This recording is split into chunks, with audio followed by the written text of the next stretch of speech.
Pablo, más conocido como el apóstol de los gentiles, fue el mayor teólogo apóstol del Nuevo Testamento, también el mayor escritor de toda la Biblia. Después de Moisés, Pablo es el mayor escritor en el Nuevo Testamento, registrando 13 epístolas. Fue convertido al cristianismo por el mismo Señor Jesucristo, llegando a ser el mayor referente en el mundo cristiano hasta nuestros días. Bienvenido a Bellas Historias de la Biblia. Hoy hablaremos del mayor evangelista y misionero de la historia cristiana. Un hombre que fue llamado por Dios en medio de una persecución que cambió su vida para siempre. Un hombre que con su conocimiento teológico sobre las Escrituras sentó las bases de la Iglesia cristiana. Antes de comenzar con este video, quiero recordarte que puedes presionar el botón de me gusta en cualquier momento. Y, si deseas, podrías también suscribirte. La historia de Pablo se divide en dos momentos. Un antes de conocer a Jesús, donde odiaba tanto a Cristo que perseguía a muerte a los cristianos y apóstoles de la época. Y un después del encuentro con Jesús, que llegó a amar a Cristo. ¿Y cómo es que pasó Pablo del odio al amor y de la persecución a la proclamación? ¿Es posible tal transformación en la vida del ser humano? La historia de Pablo en la Biblia comienza en el capítulo 9 de Hechos, pero solo se registra su conversión. Entonces, ¿quién era Pablo? ¿De dónde salió? ¿Dónde se formó? ¿Qué cualidades y habilidades tenía Pablo para que Jesús se manifestara de una manera tan extraordinaria en su vida? Saulo, desde que aparece en la historia bíblica, toma un protagonismo muy relevante en el Nuevo Testamento y, aunque son muy escasos los detalles biográficos directos en la Biblia, hay ciertas referencias que nos permiten conocerlo un poco mejor desde los primeros años de su carrera. Las Escrituras no dicen nada acerca de sus padres, excepto una mención pasajera a su madre en Gálatas 1:15 y de referencias generales de sus antepasados hebreos. Según el Comentario Bíblico Adventista, tomo 6, dice que una tradición del siglo II, registrada por primera vez por Jerónimo, afirma que los padres de Saulo vivieron originalmente en Giscala, de Galilea. También, alrededor del año 4 a.C., fueron llevados como esclavos a Tarso, principal ciudad de Cilicia en el Asia Menor, donde finalmente obtuvieron su libertad, prosperaron y se hicieron ciudadanos romanos. Más tarde les nació allí un hijo, a quien llamaron Saulo. La vida de Saulo comenzó en Tarso, donde al 8º día fue circuncidado y, según la costumbre, recibió su nombre. Puesto que era de la tribu de Benjamín, pudo haber recibido el nombre de Saulo en honor del primer rey de Israel, el rey Saúl, que también era de esa tribu. Relacionando una recopilación de datos que brinda a lo largo del libro de Hechos y sus otros escritos, se puede deducir que, desde su nacimiento, tuvo ciertos privilegios envidiables. Era ciudadano romano de nacimiento, pues, en el siglo I después de Cristo, la ciudadanía romana era muy codiciable, y es probable que la familia de Saulo fuera de cierta alcurnia y de una riqueza más que común. El poseedor de tal ciudadanía tenía amplia razón para enorgullecerse y naturalmente sentiría afecto por el Imperio Romano. Además, era leal a su propia y distinguida ciudad. Era ciudadano de Tarso. Esto significa que no solo residía allí, sino que poseía derechos de ciudadano. Es probable que tuviera este privilegio porque su familia prestara servicios a la ciudad. Pero por encima de estos privilegios sociales, Saulo valoraba su herencia racial y religiosa.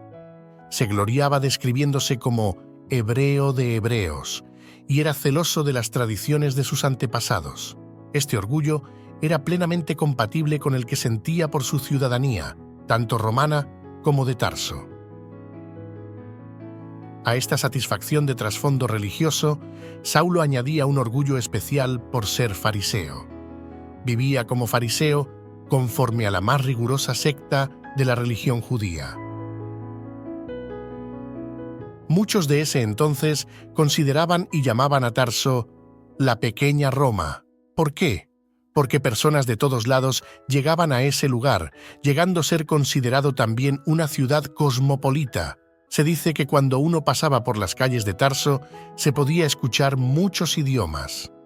La educación en Tarso se especializaba mayormente en 3 cosas: filosofía, retórica y derecho. Ahora la pregunta es, ¿Saulo asistió a alguna de estas universidades? Los historiadores creen que probablemente sí haya recibido formación de estas universidades, ya que cuando uno lee sus escritos, Pablo cita a poetas griegos. Esto significa que estaba familiarizado con la literatura de Grecia. Durante su vida, ya como cristiano, podemos ver que Pablo era una persona a quien le encantaba debatir. En sus escritos vemos que gustaba debatir temas sobre la circuncisión, el judaísmo, tradiciones, entre otros. Es este mismo Pablo que se levantó para evangelizar al mundo, y Dios lo utilizó porque tenía varias cualidades que serían útiles para su propósito. Era un hombre versátil en su educación.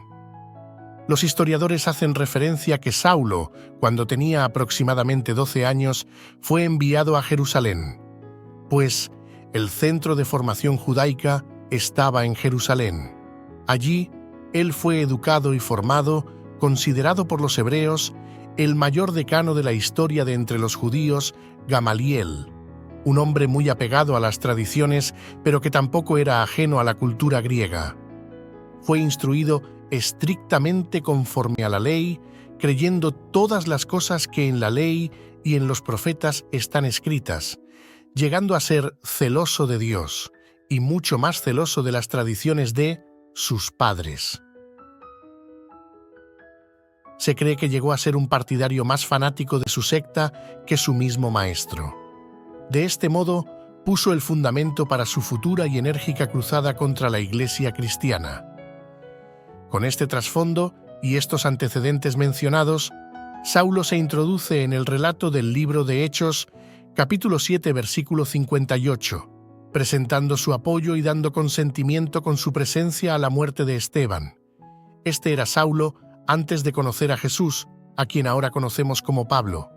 Entonces, ¿cómo pasó?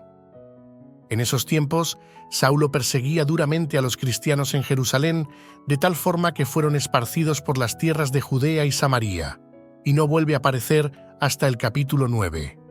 Entonces Saulo, motivado por las amenazas de muerte contra los discípulos de Jesús, se acercó al sumo sacerdote y le pidió cartas para las sinagogas de Damasco, a fin de que si hallaba a alguno, sea hombre o mujer, los arrestara y los llevara preso a Jerusalén. Pero en el camino, Saulo experimentaría un encuentro que cambiaría su vida para siempre. Aconteció que cuando iba por el camino, al llegar cerca de Damasco, repentinamente le rodeó un resplandor de luz que venía del cielo al punto que le hizo caer al piso. Y escuchó una voz que le decía: «Saulo, Saulo, ¿por qué me persigues?» Él respondió: «¿Quién eres, Señor?» El Señor le dijo: «Yo soy Jesús, a quien tú persigues». Entonces él, temblando y temeroso, le dijo: «Señor, ¿qué quieres que yo haga?» Le dijo: «Levántate y entra en la ciudad, y allí se te dirá lo que debes hacer». Los hombres que iban con Saulo se pararon atónitos, porque escuchaban la voz, pero no veían a nadie. Saulo se levantó del suelo y, abriendo los ojos, no veía a nadie.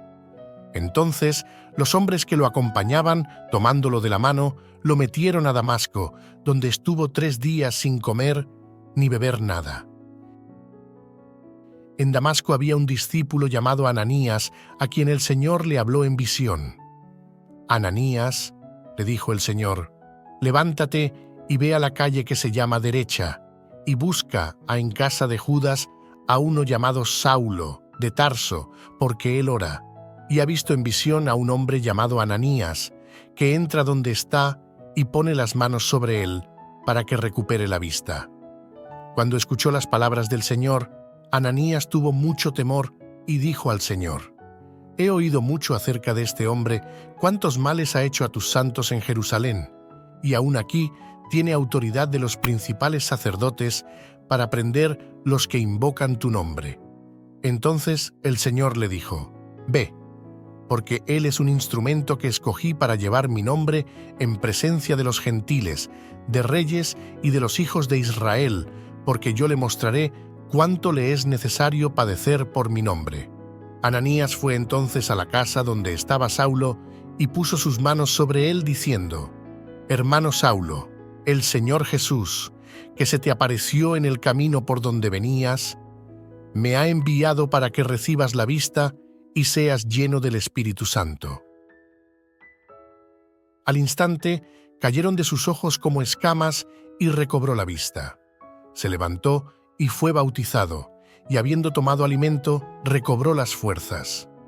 Y estuvo Saulo por algunos días con los discípulos que estaban en Damasco. A partir de ese momento, la vida de Pablo había dado un giro totalmente inesperado. Ahora yo no sería más el opresor y perseguidor de los cristianos, sino daría testimonio y llevaría el nombre de Jesucristo por todas las naciones que no conocían a su Salvador. ¿Qué cosas podemos aprender de este encuentro histórico entre Pablo y Jesús? No importa cuáles puedan ser todas las cualidades o virtudes que tengas, siempre te faltará algo como le faltaba a Pablo, y es que podrás tenerlo todo en este mundo, pero si no tienes un encuentro con Jesús, aún no has pasado a la mejor etapa de tu vida. A partir del encuentro de Pablo con Jesús, su vida cambiaría para siempre, pues, a partir de ahora, ya no sería más perseguidor de cristianos, sino que predicaría de Jesús. No importa cuál haya sido tu vida pasada, no importa qué hiciste antes, pero si tú tienes un encuentro con Cristo, tú vas a ser un instrumento escogido por Dios. Dios, cuando te busca, no lo hace para condenarte por tu pasado, sino para reconstruir y transformar tu vida y tu futuro. Lo único que debes hacer es aceptar, creer que Dios quiere lo mejor para ti. La última vez donde la Biblia hace referencia a Pablo como Saulo es en el capítulo 13, versículo 9. Gracias por quedarte hasta el final. Si te gustó el video y quieres una segunda parte de la vida de Pablo, donde te pueda contar los viajes y experiencias que tuvo Pablo durante su ministerio, dale un me gusta, comparte con tus amigos y suscríbete. Si tienes alguna historia en especial que te gustaría escuchar en este canal, escríbelo en los comentarios. Nos vemos pronto. Bendiciones.